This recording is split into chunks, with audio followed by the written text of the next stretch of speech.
How's it going, everybody? Thank you for watching another video. Tonight I want to show you how to check your air conditioning condenser fan motor in case you think it's bad.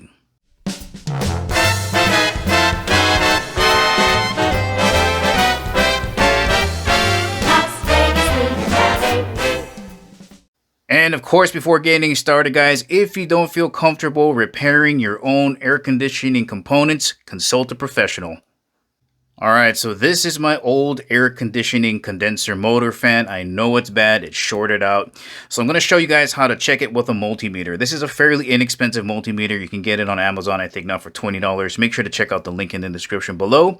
So what I have here is a 4-wire condenser motor. But what we're going to do is just ignore the brown and white wire. And we're just going to check between the brown, white, and black.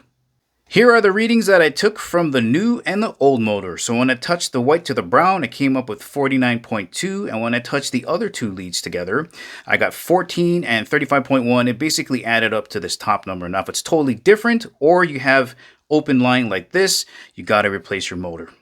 All right, multimeter is set to ohms to test resistance. That's that little horseshoe right there. And now we're going to touch the white to the brown lead.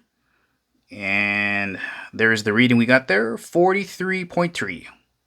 Next up, we're going to keep the lead on the white wire, but now we're going to touch the black wire. And you can see here that I got no movement. And lastly, we're going to keep the lead on the black wire and then touch it to the brown lead. And again, here you can see OL. And guys, it's really that easy. I have really no idea where or what those 3 wires do. All I know is that the 2 smaller numbers need to add up to the bigger one. Well, alright guys, this is the ending of the video. I hope you found it useful. Thank you for watching, and I'll catch you in the next video.